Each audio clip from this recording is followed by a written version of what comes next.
What's going on, guys? This is Rob, and I considered taking the entire Moon Knight, like the first volume, right? The first 6 issues, throwing them all into one video. But this one I want to do separate. I want to do this one on its own. And the reason why is because, one, there's a lot to unpack here. And two, I want you guys to get a good idea of what Jed MacKay is doing here, right? Because this guy... Man, this Moon Knight story is amazing. It's so good so far, and it's only the first issue. So initially we pick up here with what are basically like vampires, right? Now, one of the things to keep in mind is that Marvel has a pretty tight continuity going on right now, relatively speaking, right? So Wolverine is largely dealing with the events of Dracula and that kind of stuff, but it also crossed over a little bit with the Avengers, and it's also happening here. Now, one of the big differences between Moon Knight and a lot of characters like Spider-Man or the Incredible Hulk or something like that is that Moon Knight was part of the Midnight Suns. And so because of that, there's a lot of like the monster, dark, vampire, that kind of thing that goes on in the Moon Knight stories. Not consistently, right? Sometimes he's just beating up bad guys, but more often than not, it's the dark monster side of Marvel that you see Moon Knight dealing with here. And so the idea is that with everything Marvel's doing at the moment, I don't know if they're gonna make like a vampire-centric event. I kind of hope they don't. But Dracula has been trying to get his hands on various samples of blood, right? Like the blood of the Incredible Hulk, or like the blood of Wolverine. Blood that can be used due to its healing factor properties that would allow vampires to basically consume it and then automatically heal from the sun. So basically become daywalkers, essentially. And so that's why you have these guys here, right? You have vampires here who have just newly turned some younger people into vampires and then kind of send them out there. While they are saying that, like, you guys are our subordinates, so when you turn other people into vampires, those people will become your subordinates. The idea is to simply just expand the number of vampires as fast as humanly possible, right? Or at least as fast as possible, not really humanly possible, but as fast as possible. That's Dracula's motivation here, and that's why a lot of people are doing this. Of course, in the middle of it all, you're basically beset by Moon Knight. Now, the funny thing about this, and kind of what Moon Knight says, is that he has this kind of area of New York cordoned off, right? He has little symbols and stuff that he puts around in the shape of a moon, and he puts those there as a warning sign, right? To let people know not to cross into his territory. And that's what he says. He's like, I paint my symbol on the walls for 2 reasons. The first is so people know they're safe. My people traveling at night. The second is a warning to anybody who would harm those people at night. And so that's why he basically goes after those vampires and then kills them. Now, that's one thing that I do want to establish when it comes to Moon Knight. For those of you guys who are unfamiliar with him, right? To the uninitiated, Moon Knight will kill people. He's not like he's basically Marvel's Batman. The difference is that he's not a half measure, right? Batman's a half measure. He won't really kill anybody. Moon Knight will, right? Moon Knight will be like, that guy needs to go. But there's actually there's a little more to his character besides that, which we'll explore over the course of the story. And where he moves in on these newly created vampires, their response is, no, right? We're not those guys. Like, we don't want to be vampires. One of them was apparently a vegan. And then in turn, they're like, we don't want to do anything to anybody, right? Like, we just want to be left alone. Now, the irony of this is that because they are vampires, they are going to have to consume blood at some point along the line. Now, one of the things that happens with that in Marvel is you do see occasionally in like a Blade comic or something like that, where somebody like Blade will let a vampire go and then tell them like, go over there, right? Go to some blood bank and get your blood if you need to. That's what Michael Morbius did in the early days in comics, and even to a degree, that's what he did when he became something of an anti-hero. He never fed on human blood if he didn't need to, right? He hated the idea of doing that. So it's not uncommon to see people who are vampires in Marvel Comics find alternative methods to killing innocent people in order to satiate their blood appetite. And Marc Spectre is basically going out on a limb here, right? Because these guys say, no, we don't want to do that. He's basically trusting them. And that's kind of the irony, because you switch over to him having a conversation with his therapist, Dr. Sturman, and in turn, she's like, so you let them go. And in response, Moon Knight's like, yes, right? Reese, basically his assistant, was correct in saying that like they're vampires, but they're also innocent people. He said they had been kidnapped and turned by some vampiric, self-actualized pyramid scheme cult. They were also travelers at night, and they needed my protection. And so that's when the question's asked, so it's your righteous duty, right? Let's talk about that. Did you start a church? And the response of Moon Knight is, yes, I started a mission, right? I am the high priest of Khonshu. Now, here's one of the things to understand when it comes to Moon Knight, right? Really what kind of goes on here is basically the origin story of Marc Spectre to a degree. But one of the things to know is that Marc Spectre struggles with dissociative identity disorder. In terms of his initial origin, he was basically exactly what it looks like. He started out as Marc Spectre. He was in the US Marine Corps. He joined the CIA. Then he did private military contracting, basically throughout, Africa and South America. But that's when he says like private military contracting, right? Like, don't sanitize it down. He was a mercenary. right? He would kill for money. But eventually a time came when he was working alongside Raoul Bushman, when they were essentially trying to find this treasure haul, basically, when they were working alongside the professor who had located the statue of Khonshu, that in turn Marc Spectre turned against Raoul Bushman, and in fact, more or less had a change of heart. Raoul Bushman shot him for dead, or left him for dead, and then in turn he's left at the statue, or at the base of the statue of Khonshu, and that's when Khonshu visited him and said, I will make you my earthly avatar, I will bring you back if you promise to serve me, right? And that's how Marc Spectre became Moon Knight. And that's what he says, right? Like, I did go a conscience, but after years of fighting dirty wars, my soul was barren earth. To sprout such a flower is that, well, it had to be watered with blood, my blood. And so she says, you claim that the Egyptian god Khonshu brought you back to life. And his answer is yes. I was given my life back in return for becoming the Fist of Khonshu, to become the Traveler, the Embracer, the Pathfinder, the Defender of those who travel at night. And that was the original nature of Moon Knight, of Marc Spectre. Back in the days when he first showed up, he was a very capable fighter because of all of his training and everything like that. But in the full moon and at night, his powers would actually expand. At night, his powers already grew. When there was a full moon, his powers would amplify even further. But he very much was a night-based villain, right? He would fight at night. And that's why a lot of people began to draw these sort of illusions between himself and Batman, because they had so much in common. And so that's when you find out, right, where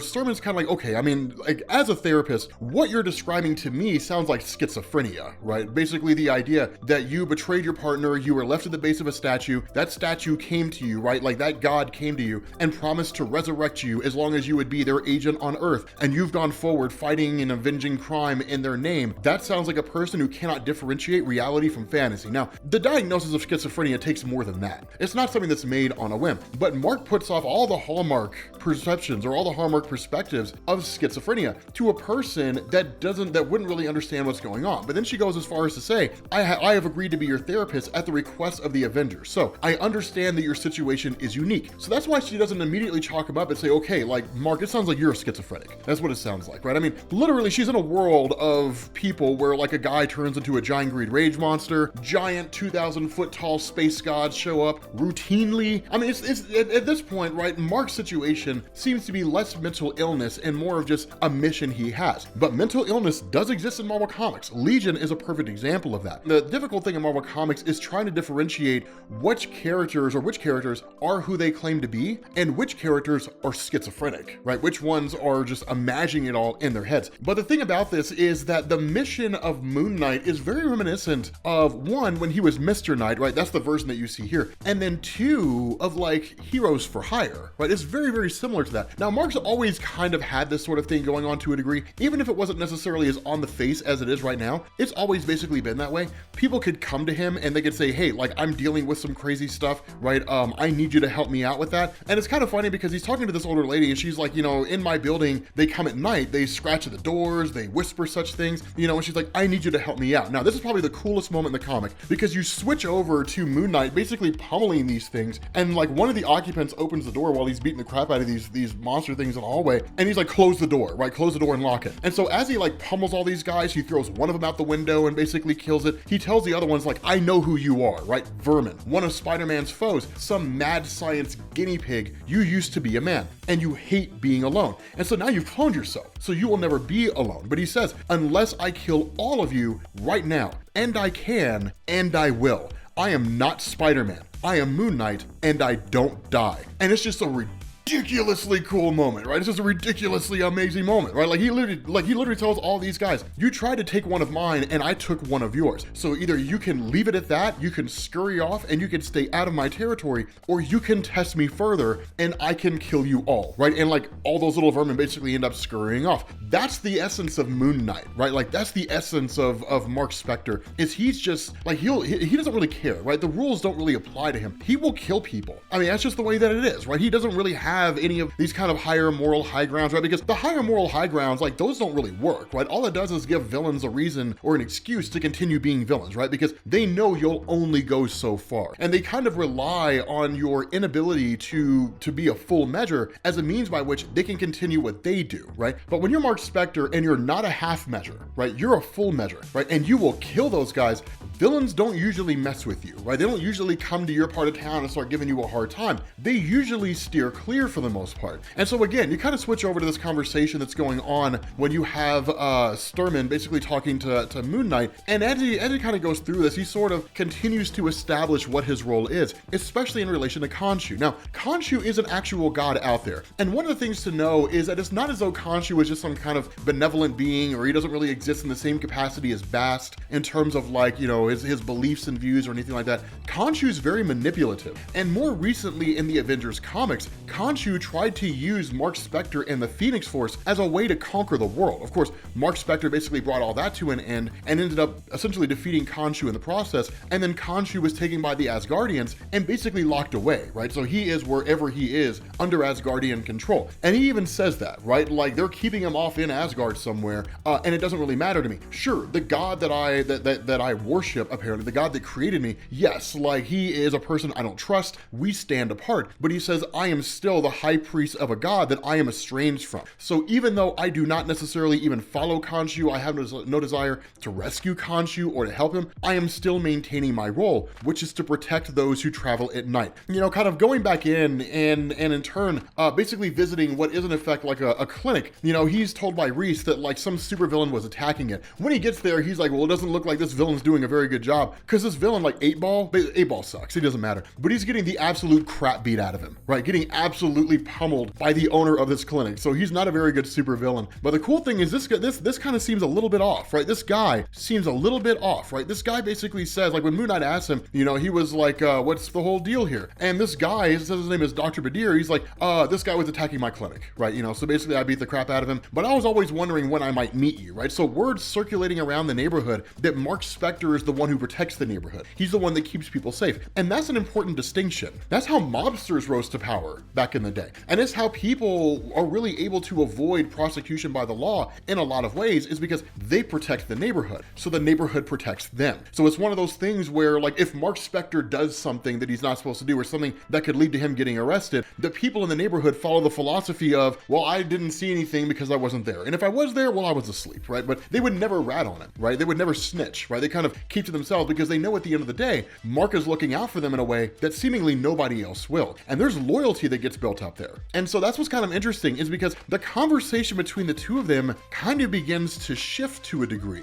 And this guy, you know, Dr. Badir is like, you know, you're a fist of Khonshu, Mr. Spectre, right? You have a sacred duty. This guy seems to know a lot, right? Like Marc says, like, the fist of Khonshu, and I don't remember seeing you at the church social, right? Like Marc has his own event and kind of hanging out and all that kind of stuff. And this guy's like, consider me recently arrived from the home office. I was disappointed with what I see. Our god languishes in the custody of foreign deities, and what is his fist doing? Allowing vampires to exist in territory consecrated to the duty of Khonshu. Absurd, blasphemous. And so basically he's calling Marc Spectre's entire role into question, right? That he almost kind of seems to have this sort of belief in Khonshu, right? Like he almost seems to be equivalent to Marc Spectre in terms of the role that he plays. And that's when he's kind of like, look, I mean, if you know, you're supposed to be a fist of Khonshu, why aren't you rescuing Khonshu? Why aren't you out there helping him out? Like all you're really doing here is you're like vampires are getting in around here and stuff like that. Like you're basically being exceedingly ineffective at your job, and you've basically abandoned your boss. And that's when Marc's like, okay, what in the world's going on here? Now, this is an important distinction here, right? What Marc's basically saying is that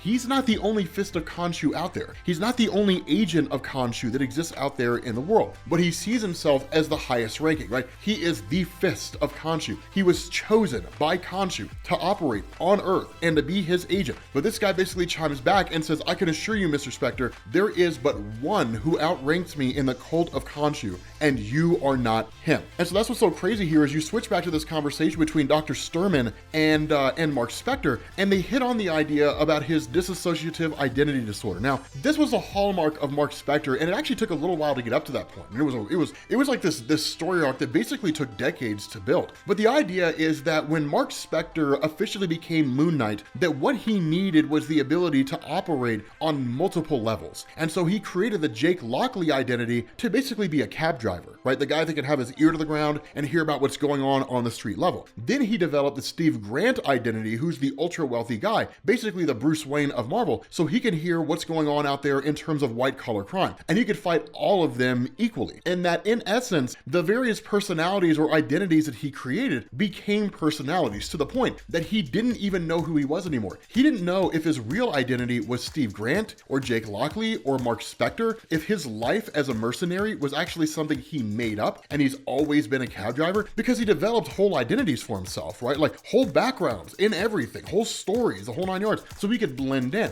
And so with all that meshing together, it all really came to a head, I would argue, in Jeff Lemire's Moon Knight run, when ultimately he had to basically destroy those personalities. But it's one of the things that Dr. Sermon talks about, that she deals with superhuman menticide, right? Cases like Jack Monroe and Rutherford Winter. Now, Jack Monroe is particularly interesting because if I recall correctly, Jack Monroe was the guy who played the fake Bucky Barnes, I think. Okay, so here's the deal. Here's the rub. Cut a sidetrack from Moon Knight for a second. The way this worked, as most of you guys know, Captain America was basically frozen in a block of ice at the end of World War II. And Bucky Barnes was believed to have been dead after being blown up by the plane that he was on with by Baron Zemo. But Marvel kept producing Captain America comics going into the Cold War. And so eventually the question had to be asked, if Captain America was appearing in like the Cold War era, but he was supposed to have been frozen in ice and died during World War II, then how do those two things reconcile? And so over the years, different writers had given us different bits of information. Ed Brubaker had actually consolidated all of that down in his just landmark Captain America run, and then in turn gave us characters like Jack Monroe, basically revealing that Steve Rogers' Captain America and the original James Buchanan Barnes, yes, they had been gone since the end of World War II. What you got were stand-ins. You basically got people pretending to be Steve Rogers and pretending to be Bucky Barnes, because the country wasn't ready for the reality that Captain America could have been killed. Because with the death of Captain America, people would see that as the death of America. You get what I mean? So it was more like political and propaganda than it was anything else. But Jack Monroe struggled with like dissociative identity disorder for years after playing Bucky Barnes. That, along with things like PTSD, depression, anxiety, and so on. The guy's entire life was just turned upside down, right? It was absolutely crazy. But that's one of the reasons why she deals with people like Jack Monroe, because it gives you perception as far as how reaching her role is in dealing with these various people around here. But switching back to Marc, kind of there back at his facility, he ends up hanging out with Reese. Now again, it's kind of cool to see that he's just given Reese a role, right? I mean, Reese is, well, she was one of the vampires at the beginning. She's still pretty sassy, right? Like earlier in the comic, he was like, hey, can you get us some coffee? She's like, get it yourself. Right, so she's a little jerky to a degree, but she's also entertaining. But again, one of the reasons why he says he likes having her here so much is because she doesn't try to change him, right? Like she's perfectly fine with the way he is, and he prefers to be the way that he is. And so again, as the two of them are talking, and he says like it's not easy to do this when everyone thinks you're crazy, and it's even harder to do it when like they're right that you are crazy. But it's like, it's my job to do. My job is to basically be the fist of Khonshu. And as he kind of goes on about his role, it being his sacred duty, you end up finding out that basically Dr. Badir is watching him, that this guy is just keeping an eye on him, and that he simply says that like his goal is to literally start working on Marc Spectre, right? That he's turning Marc Spectre into his own project, right? That he's basically going to take this guy down. And the reason why is that it's seemingly a personal vendetta, that where this guy shows up to a statue of Khonshu, that he says like he's a defender, right? That Marc Spectre, that Moon Knight, that he's erred, right? That he strayed away from the purpose of Khonshu,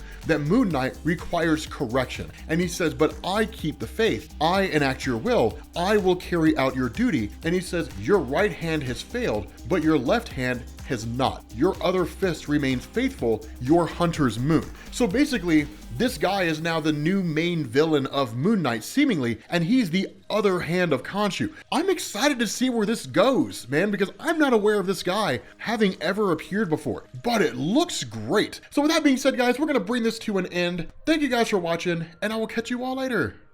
Peace.